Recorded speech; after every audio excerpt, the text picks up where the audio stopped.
While on our way back from Umuahia now a few days ago, we stopped over at Umueze Anam,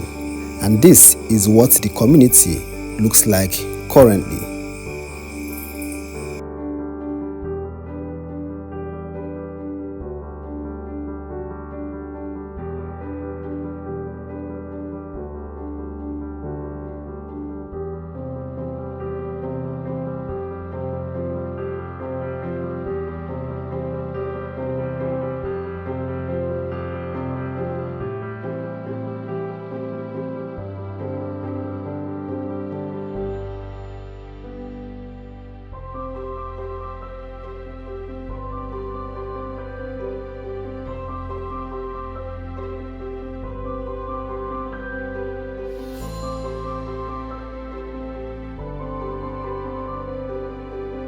Mọrọkwa n'ibe na ibe dị m n'obu nne bụ ụdị eji wee nyeli igo mmadụ aka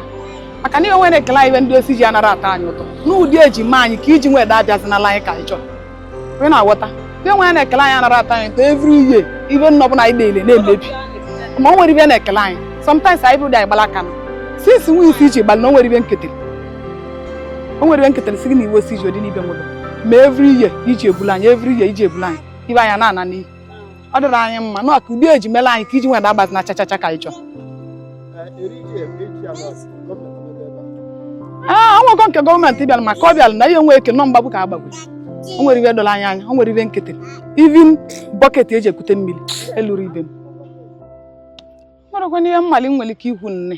nọ na ibe nna ọbụla adị m mma na gbasitali ndị onu olu n'okwu n'obodo anyị bụ ụdị eji mela anyị ka anyị dabụzi n'ibe dị ka iji nwe anyị ya bụ ibe dị m mma.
Thank you.